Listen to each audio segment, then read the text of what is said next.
Last लेक्चरला आपण नवीन topic सुरू केला होता, origin and evolution of life. तर या टॉपिकमधला बराच पार्ट हा डिलीट केला आहे, कट केला आहे, की जो इतका त्यांना महत्त्वाचा वाटत नाही आहे.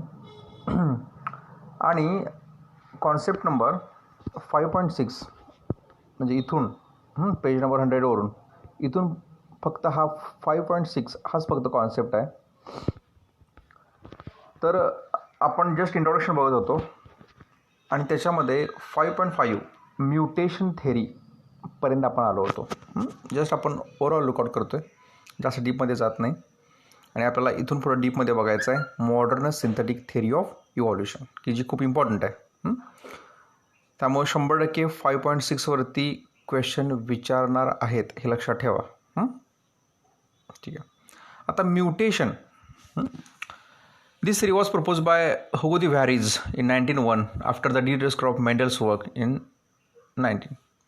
आता हुगो दी व्हॅरीज ह्यानं ही म्युटेशन थेरी पहिल्यांदा प्रपोज केली. तुम्हाला सगळ्यांना माहिती आहे की मेंडलचे जे वर्क आहे, म्हणजे जो मेंडेलिझम आहे, त्याच्यामध्ये मेंडेलनं वेगवेगळे लॉज मांडले. काहीतरी फॅक्टर आहे की जो एका पिढीमधून दुसऱ्या पिढीत जातो असं त्यानं सांगितलं. He propose the theory based on the observations on 7 generations of the plant primrose. He found that the offsprings resembled their parents in many characters. Some of the offspring shows the appearance of sudden or spontaneous variation clearly different from of phenotypic expression of the parent. These sudden variations were called mutation or discontinuous variation. ज्या प्राण्यांच्यामध्ये अचानक काही बदल होतात, हे जे बदल आहेत हे जिनोटायपिक असतात आणि त्याचा परिणाम हा फिनोटायपवरती होत असतो. आणि हे जे जीन्स आहेत ह्याला आम्ही म्हणतो आहे म्युटॅजन्स किंवा म्युटेशन इंड्युसिंग जीन्स.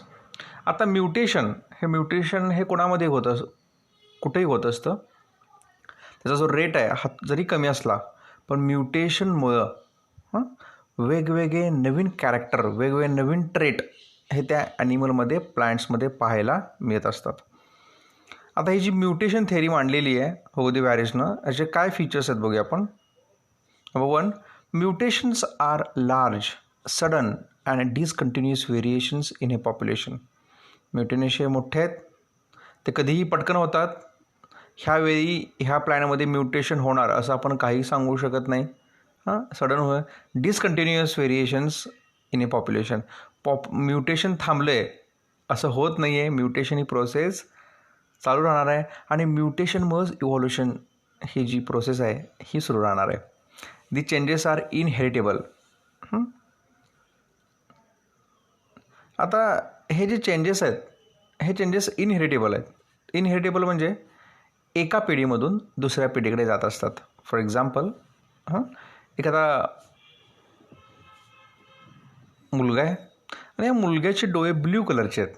म्हणजे हा थोडासा ब्ल्यू कलर हा वेगळाच कलर आहे आणि त्याचे डोळे ब्ल्यू कलरचे आहेत. आणि हा ब्ल्यू कलर हे त्याच्यामध्ये झालेलं म्युटेशन आहे. आणि त्या मुलाचं, तो मुलगा अडल्ट झाला, त्याचं लग्न झालं, त्याला 3 मुलं झाली. त्या 3पैकी एका मुलाचे डोळे हे ब्ल्यू कलरचे होते. तर हे जे म्युटेशन थेरीमधलं हे एक म्हणजे इनहेरिटेबल, म्हणजे जे काही म्युटेशन होणार आहेत ते नेक्स्ट पिढीमध्ये ट्रान्सफर होणार आहेत. That is inheritable.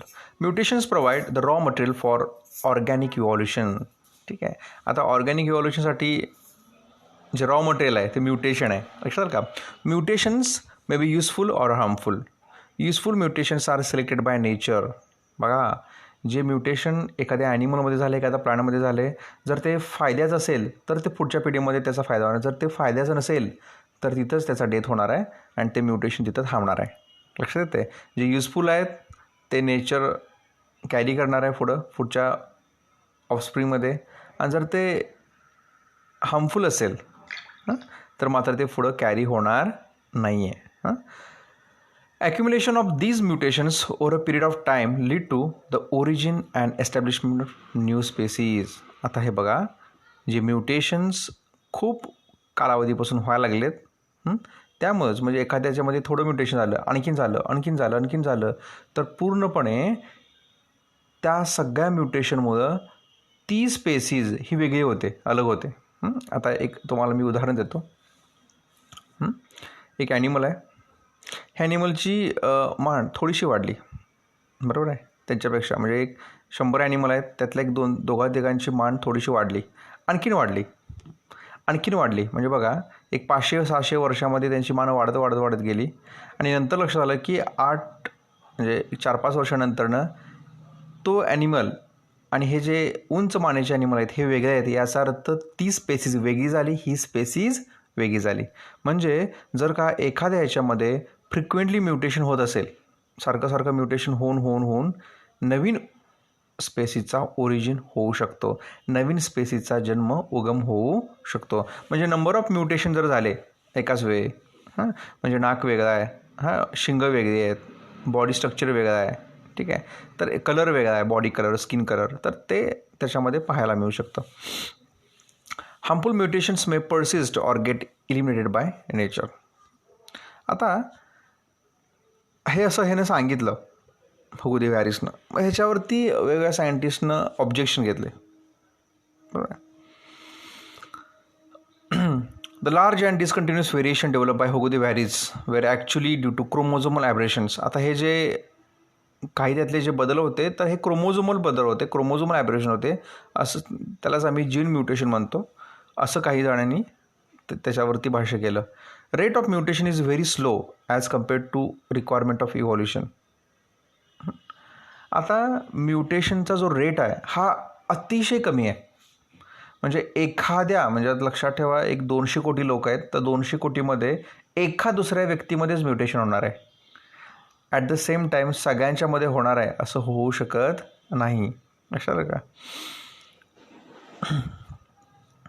आता की जो कॉन्सेप्ट महत्त्वाचा आहे 5.6 आणि 5.13 दॅट इज ह्युमन इव्हॉल्युशन, हे दोनच कॉन्सेप्ट ह्या टॉपिकमधले आहेत आणि हेच आपल्याला व्यवस्थित करायचे आहेत, हे लक्षात ठेवा. मी परत सांगतोय, आत्तापर्यंतचा जो पार्ट आहे हा आपल्यासाठी नव्हता. म्हणजे 5.1 पासून 5.5पर्यंत याचा आपला काही संबंध नव्हता. 5.6 modern synthetic theory of evolution, ही जी आहे ही थेरी ही आता आपण सध्या मांडतोय, त्याच्यावरती पूर्णपणे रिसर्च झालेला आहे आणि वेगवेगळ्या सायंटिस्टचं ह्याच्यामध्ये योगदान आहे, बरोबर आहे. मग ही जी modern synthetic theory of evolution आहे ही काय आहे ते आपण बघणार आहोत, ठीक आहे. म्हणजे 5.6 आणि 5.13 ह्युमन इव्हॉल्युशन, म्हणजे मानवामधली उत्क्रांती थोडक्यात. म्हणजे माकडापासून माणूस कसा तयार झाला, ठीक आहे, ह्याच्या स्टेजेस कुठल्या, त्याचे फॉसिल्स कुठं सापडले, ह्या सगळ्याचा स्टडी आपण त्या कॉन्सेप्टमध्ये करणार आहोत. असे हे दोनच कॉन्सेप्ट आपल्याला ह्या सिलेबसमध्ये आहेत, हे लक्षात ठेवा. बघूया आपण मॉडर्न सिंथेटिक थेरी नेमकी काय आहे.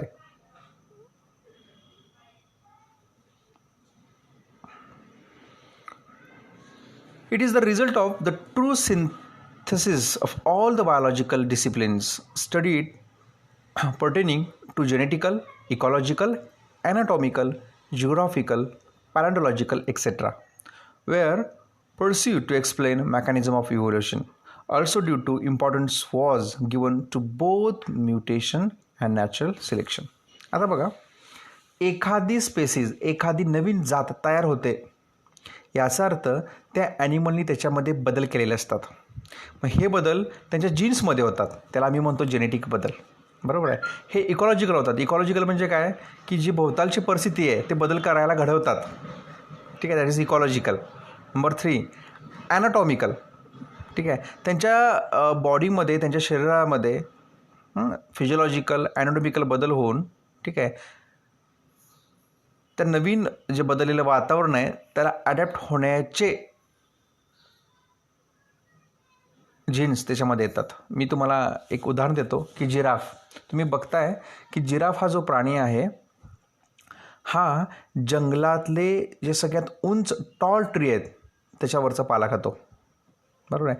जिराफला खाली बसून जमिनीवरचा पाला खाता येत नाही, ग्रास खाता येत नाही, बरोबर आहे. मग त्यानं काय केलं रे, पूर्वी म्हणजे 1.5-2 कोटी वर्षापूर्वी जिराफचे जे स्केलेटन सापडले, जिराफ हा शेळीसारखा प्राणी होता, बघा मी काय म्हणतोय, जिराफ हा शेळीसारखा प्राणी होता. जसं शेळी म्हणजे जे उंच उंच झाडं आहेत, ठीक आहे, तर ते तिकडचा जो जे पानं आहेत ते खाण्यासाठी तो त्याची मान वरती काढू लागला आणि त्याच्यामध्ये इव्होल्युशन व्हायला सुरुवात झाली. Day by day by day by day त्याची मान वाढत गेली आणि इतकी वाढली की जे टॉपची जी टॉल ट्री आहेत की जिथं कोणीही त्या पानांना हात लावत नाही, ठीक आहे, टच करत नाही, तिथं आज जिराफ काय करतात, तो पाला खातात. बरोबर आहे. म्हणजे वरचा पाला ते खातात, खालचा पाला हरिण, झेब्रा, ससे खातात. बघा म्हणजे जिराफनं काय केलं रे आपल्यामध्ये, तर त्यानं इव्हॉल्युशन केलं. ठीक आहे. हा जो बदल आहे हा ॲनाटॉमिकल बदल आहे. बरोबर आहे. त्याला ते वरती वरती त्याची मान गेली याचा अर्थ त्याला त्याची डिमांड होती, त्याला त्याची गरज होती. ठीक आहे. तर काही जिओग्राफिकल इव्हॉल्युशन होतात, काही चेंज होतात. जिओग्राफिकल म्हणजे लक्षात ठेवा की वाळवंटामध्ये, आता वाळवंटामध्ये वाळू आहे, तिथं पाण्याची खूप स्कार्सिटी आहे, खूप पाणी कमी आहे. ठीक आहे. मग तर तिथं पाणी कमी आहे, मग त्या कमी पाण्यामध्ये राहण्यासाठी तिथल्या प्लांट्सनी आपल्यामध्ये काटेरी स्ट्रक्चर्स डेव्हलप केलेले आहेत टू अवॉइड ट्रान्सपिरेशन. म्हणजे त्या प्लांटमधलं पाणी कमी होऊ नये म्हणून त्यांनी काय केलं आहे, इन्स्टेड ऑफ लीव्ज, पानाच्या ऐवजी तिथं काय आहेत, काटे आहेत. तुम्हाला सगळ्यांना माहीत असेल की उंटामध्ये मदारी आहे. म्हणजे एकदा जर उंटानं पाणी पिलं की त्याला 1 महिना 2 महिने पाणी जरी दिलं नाही तरी त्याचा जीव जात नाही. ठीक आहे. म्हणजे हे सगळे त्यांनी जिओग्राफिकल ॲनाटॉमिकल त्यांनी त्याच्यामध्ये चेंजेस केलेले आहेत. आता पॅलेंटॉलॉजी म्हणजे तुम्हाला माहीत आहे की स्टडी ऑफ फॉसिल्स, जे जीवाश्म आहेत जे जमिनीमध्ये गाडलेले आहेत. ठीक आहे. मग ह्याच्यावरून आपल्याला काय समजतं की आधीचे ॲनिमल कसे होते, त्यांची हाईट किती होती, बरोबर आहे, त्यांच्यामध्ये कुठले कुठले बदल होते, ते कुठं सापडले, त्याच्यावरून आपल्याला ह्या इव्होल्युशनमध्ये मदत होते की पॅलेंटॉलॉजिकल बायोलॉजीमध्ये. आता डायनोसॉर होते का, तर होते. हे आपण कुठल्या ह्याच्यावरती सांगतोय, तर पॅलेंटॉलॉजिकलवर सांगतोय. त्यांचे फॉसिल सापडलेत आपल्याला सायबेरियामध्ये आत्ताचे जे हत्ती आहेत त्यांचा मूळ हत्ती, त्याचं नाव आहे मॅमोथ, त्याचंसुद्धा आपल्याला स्केलेटन सापडलेलं आहे. म्हणजे याच्यावरून आपण तर्कवितर्क करतोय की आधीचे ॲनिमल कसे होते, ते काय खात असतील, आणि त्यांचा जो ओव्हरऑल स्टडी आहे तो आम्ही ह्या पद्धतीने करतोय. Were proceed to explain the mechanism of evolution. आणि ह्या माध्यमातून आपल्याला काय समजतं की इव्हॉल्युशन होतं आहे. मी परत सांगतो आहे की जेनेटिकल, त्यांच्या जीन्समध्ये होणारे बदल, इकॉलॉजिकल, ॲनाटॉमिकल, जिओग्राफिकल, पॅलेंटॉलॉजिकल, हे जे सगळे बदल होतात आणि हे बदल झाले की 100% काय होतं, इव्हॉल्युशन होतं, नवीन स्पेसीज तयार होते. आणि ही जी नवीन झालेली स्पेसीज आहे ही कोणी सिलेक्ट करायला पाहिजे, निसर्गानं सिलेक्ट करायला पाहिजे. जर नेचरनं त्याला ॲक्सेप्टन्स दिला तर ती स्पेसीज तिथं काय होते, तग धरून राहते. लक्षात आलं. म्हणजे also due to importance was given to both mutation and natural. म्हणजे म्युटेशन झालंच, ते सगळे बदल झालेच, पण ते बदल कुणी ॲक्सेप्ट करायला पाहिजेत, नेचर. जर नेचरने ॲक्सेप्ट केले काही प्रॉब्लेम येत नाही. ओके. आर फिशर, आता जे सायंटिस्ट आहेत बघा, R Fisher, JBS Haldane, T Dobzhansky, J Huxley, E Mayr, Simpson, Stebbins, Fisher, Sewall Wright, Medal, TH Medal and TH Morgan, etc. are the main contributors of modern theory of evolution. ही जी modern theory of evolution आहे, ह्या modern theory of इव्हॉल्युशनमध्ये आत्ता जे आपण जे सगळे scientist बघितले ह्यांचं खूप मोठं कॉन्ट्रीब्युशन आहे, ह्यांचं खूप मोठं योगदान आहे. आणि त्यांनी हे कसं होतं, कसे बदल होतात, कसे म्युटेशन होतात, कसं त्याला नेचर ॲक्सेप्ट करतं, ह्याच्याबद्दलचं थेरी, ह्याच्याबद्दलचं त्यांनी विथ प्रूफ करून सगळं हे दाखवलेलं आहे. आणि मगच त्यांनी काय केली, ही मॉडर्न सिंथेटिक थेरी एस्टॅब्लिश केली. मी परत जरासं त्यांची नावं घेतो आहे. पहिलं नाव आहे आर फिशर, सेकंड आहे JBS हॅल्डेन, थर्ड आहे T डोबेन्स्काय, नंबर 4ला आहे J हक्सले, नेक्स्ट आहेत E मेयर, नंतर आहेत सिम्सन, नंतर आहेत स्टेबिन्स, नंतर आहेत फिशर, नंतर आहे सोलराइट, नेक्स्ट आहेत मेडल, लास्ट आहेत TH मॉर्गन. ओके. ह्यांचं मेन कॉन्ट्रीब्युशन आहे regarding modern theory of evolution. पुढे बघूया आपण. Stebbins in his book discussed 5 key factors such as gene mutation, mutations in the chromosome structure and number, genetic recombinations, natural selection, and reproductive isolation contributed in the evolution of new species. आता एखादी species तयार होण्यासाठी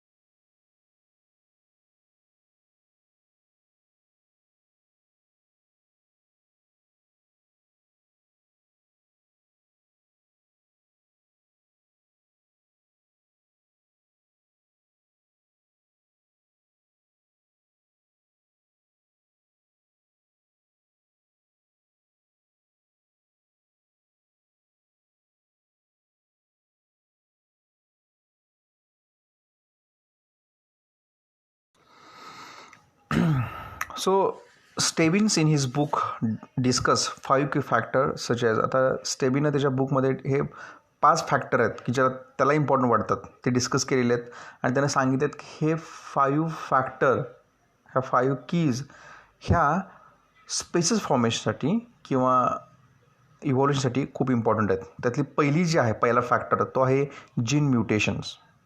त्या जीनमध्ये काय व्हायला पाहिजे, त्या ॲनिमलच्या प्लॅन्टच्या म्युटेशन व्हायला पाहिजेत. आता number 2 mutations in the chromosome structure and number. आता म्युटेशन इन द क्रोमोझोम म्हणजे गुणसूत्र. त्या क्रोमोझोममधलं जे स्ट्रक्चर आहे म्हणजे क्रोमोझोमची साईज आहे बरोबर आहे, त्याच्यामधला जो जीन कंटेंट आहे क्रोमोझोमचा नंबर आहे ह्याच्यामध्ये काहीतरी चेंजेस होणार आहेत. म्हणजे क्रोमोझोम 40 असतील तर ते 41 होणार आहेत, 42 होणार आहेत बरोबर आहे, किंवा जो काय असेल तो म्हणजे त्यातला जो नंबर आहे क्रोमोझोमचा नंबर हा चेंज होईल. मे बी त्याची साईज चेंज होईल, त्यातलं जेनेटिक कंटेंट काय होईल चेंज होईल. ओके, पुढं जेनेटिक रिकॉम्बिनेशन्स नॅचरल. आता जेनेटिक रिकॉम्बिनेशन्स म्हणजे काय की वेगवेगळे जीन्स येऊन दुसरा जीन तयार होणं, that is recombination. Natural selection and reproductive isolation. आता रिप्रोडक्टिव्ह आयसोलेशन हा थोडासा मेकॅनिझम आहे तो आपण पुढे बघणार आहोत. तो म्हणजे काय की जो ग्रुप आता एक 100 हरणं आहेत तर 100 हरणामधले 8 हरणं वेगळी आहेत म्हणजे त्यांचीच आहेत पण ती थोडीशी वेगळी झाली, त्यांच्यामध्ये म्युटेशन झाले. त्याच्यापासून वेगवेगळे अशा 8 म्हणजे एका हरणापासून 8 हरणं तयार झाली आणि ही 8 हरणं थोडीशी बाजूलाच होतात. ठीक आहे, म्हणजे त्यांच्यामध्ये आता रिप्रोडक्शन होणार नाही आहे. ठीक आहे, ही जी 8 आहेत जी वेगळी झालेली आहेत त्या 8मध्येच रिप्रोडक्शन होणार आहे. याचा अर्थ तो ग्रुप आयसोलेट झाला कशासाठी, रिप्रोडक्शनसाठी. ओके, सो रिप्रोडक्टिव्ह आयसोलेशन आणि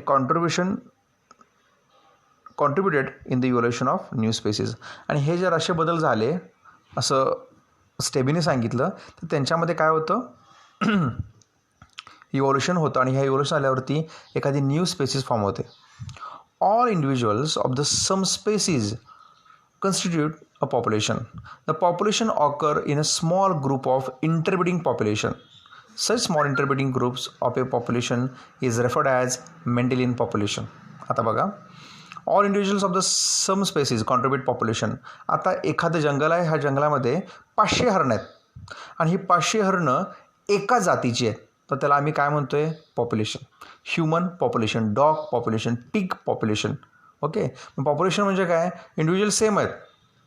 ओके, तर त्याला आम्ही काय म्हणतोय population. The population occur in a small group of interbreeding population. आता त्यांच्या जर त्या 500 हरणामध्ये त्यांच्यामध्ये जर इंटरब्रीडिंग होत असेल त्याला आम्ही काय म्हणतोय interbreeding population. Such small interbreeding group of A population is referred as Mendelian population. म्हणजे ज्या ग्रुपमध्ये त्यांच्यामध्ये इंटरब्रीडिंग होतं आहे ते सक्सेसफुली होतं आहे तर त्याला आम्ही काय म्हणतो आहे मेंडेलियन पॉप्युलेशन त्या स्मॉल ग्रुपला. The genetic information encoded in sum total of genes in Mendelian population is called gene pool. आता बघा ते स्मॉल पॉप्युलेशन काय आलं तुम्हाला. ठीक आहे, म्हणजे 400 हरणं आहेत त्यांच्यामध्ये इंटरब्रीडिंग व्हायला लागले, चांगली गोष्ट आहे. तर त्याला आम्ही काय म्हणतो आहे मेंडेलियन पॉप्युलेशन. स्पेसिस सेमच आहे. आता हे जे 400 हरणं आहेत ह्या 400 हरणामध्ये सुद्धा वेगवेगळे कॅरेक्टर आहेत. काही त्यातली हरणं उंच आहेत म्हणजे हायटेड आहेत तर त्यांना त्याच्यामध्ये हायटेड जीन्स आहेत. काही डॉर्फ आहेत, डॉर्फ जीन्स आहेत. काहींची शिंग सरळ आहेत, त्यांचे जीन्स वेगळे आहेत. काहींची तिरकी आहेत, बरोबर आहे. काहींची थोडीशी शॉर्ट आहेत आणि ब्लफ आहेत, ठीक आहे. म्हणजे प्रत्येक कॅरेक्टर, काहींचे डोळे वेगळे आहेत बघा.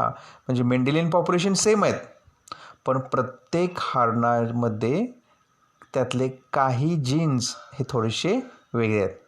आणि हा जे सगळे जीन्स आहेत, म्हणजे प्रत्येक बघा हाईटचा जीन्स प्रत्येकाचा वेगळा आहे. कोणाच्यामध्ये काहींची हाईट टॉल असेल, काहींची मिडियम असेल, काहींची डॉर्फ असेल, बरोबर आहे. शिंगाचे जे हॉर्न पॅटर्न वेगळा आहे, स्किन पॅटर्न वेगळा आहे, बरोबर आहे. मग हे सगळे जे जीन्स आहेत ना, टोटल जीन्स त्या मेंडेलियन पॉप्युलेशनमध्ये, ह्याला आम्ही काय म्हणतोय कलेक्टिव्हली? जीन पूल. काय म्हणतोय? Gene pool. आता आपल्यामध्ये पण बघा की काहींची केस सिल्की आहेत, काहींची कुरळी आहेत, बरोबर आहे. काहींची थोडीशी अशी काट्यासारखी आहेत.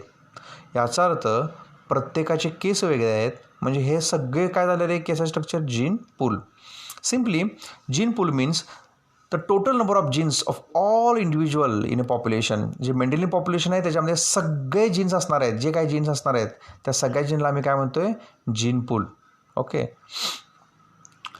The gametes produced by individual furnish a pool of genes of next generation from which the genes will be selected. आता हे बघा, दोन हरण आहेत, एक मेल आहे एक फिमेल आहे. मेल हा हायटेड आहे, फिमेल ही डॉर्फ आहे, बरोबर आहे. मग यांच्यामध्ये मेटिंग झालं. मेटिंग झाल्यानंतरनं जे गॅमेट्स आहेत स्पर्म आणि एग यांचं युनियन झालं, फर्टिलायझेशन झालं. मग जे जीन्स डॉमिनंट असणार आहेत ते पुढच्या पिढीमध्ये येणार आहेत.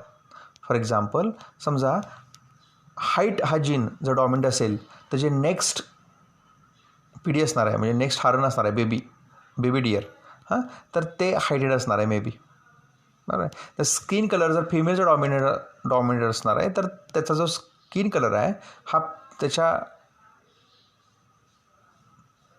फिमेल पॅरेंटकडे जाणार आहे, बरोबर आहे. म्हणजे जे जे डॉमिनंट असणार आहेत ते त्या ऑफस्प्रिंगमध्ये नेक्स्ट जनरेशनमध्ये पाहायला मिळणार आहेत. त्यालाच आम्ही काय म्हणतोय?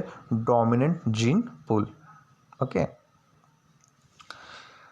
The migration of population effectively alter the gene pool.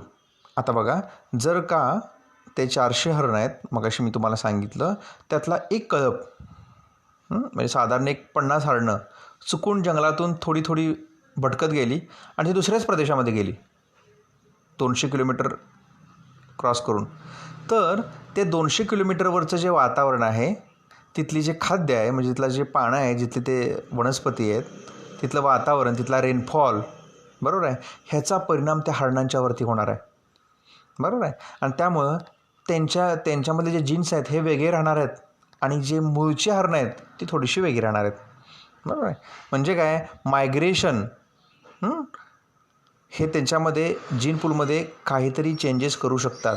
The gene pool also change due to the replacement of one generation by another in the Mendelian population. So thus any change in the genes pool affect population.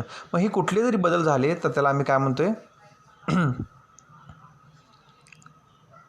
Gene pool affect the population. तर पॉप्युलेशनला ते काय करणार आहे? Change करणार आहे. Genes are arranged linearly on the chromosomes. क्रोमोझोमवरती genes हे लिनियरली सरळ रेषेमध्ये अरेंज केलेले असतात. हॅविंग डेफिनाईट पोझिशन, त्यांची पोझिशन फिक्स असते. According to Mendel every gene that influence a trait has 2 allele. चला का? मग मेंडलने काय सांगितले? प्रत्येक जीनचे किती ट्रेट असतात? तर 2 अलियल असतात. तसं बघा, आपल्यामध्ये एखादा व्यक्ती टॉल आहे तर त्याच्यामध्ये जीन काय? कॅपिटल टी किंवा capital T small T, 2 allele असतात. The proportion of an allele in the gene pool to the total number of allele at a given locus is called gene frequency. ठीक आहे. आता यांनी दिलेलं आहे बघा, the proportion of an allele in the gene pool. मग ते कुठले अलियल आहेत त्याच्यावरून त्याची जीन फ्रिक्वेन्सी समजते. ठीक आहे. आता एखाद्या घरातले बघा की सगळेजण टॉलच असतात. याचा अर्थ काय? कॅपिटल टी म्हणजे टॉलची फ्रिक्वेन्सी ही जास्त आहे. एखाद्या घरामध्ये सगळे थोडेसे लहान असतात तर स्मॉल टी ही फ्रिक्वेन्सी काय आहे? जीन फ्रिक्वेन्सी तिथं जास्त आहे. काही घरामध्ये सगळ्यांची केस कुरळी असतात, कर्ली असतात, तर ती फ्रिक्वेन्सी तिथं काय आहे? जास्त आहे. Modern synthetic theory comprises 5 main factors that are broadly divided into the 3 main concept like. आता ही जी थेरी आहे ह्याने 3 ह्याच्यामध्ये तिला डिवाइड केलेलं आहे कॉन्सेप्टला. Number 1 genetic variation cause due to the various aspects of mutation. त्याच्यामध्ये म्युटेशन होतं आणि जेनेटिक व्हेरिएशन होतात. रिकॉम्बिनेशन मायग्रेशन, नॅचरल सिलेक्शन आणि तिसरं आहे isolation for exploiting the evolution of species. म्हणजे हे 3 कॉन्सेप्ट खूप इम्पॉर्टंट आहेत, लक्षात ठेवा. हे जर कॉन्सेप्ट एखाद्या ॲनिमल स्पेसीसमध्ये पाहायला मिळाले, म्हणजे पहिल्यांदा जेनेटिक व्हेरिएशन झालं, पुन्हा त्याचं नॅचरल सिलेक्शन झालं आणि पुन्हा आयसोलेशन झालं, तर नवीन स्पेसीज इव्हॉल्युशनला कुठलेही फॅक्टर काय होत नाहीत, तिथं अडथळा निर्माण करत नाहीत. पटकन एखाद्या स्पेसीजपासून नवीन स्पेसीज, नवीन जीन पूल असणारी स्पेसीज फॉर्म होते आणि पहिली आणि जी आत्ता झालेली आहे ह्यांच्यामध्ये फरक जाणवायला लागतो. नेक्स्ट लेक्चरला आपण बघणार आहोत genetic variation, natural selection and isolation.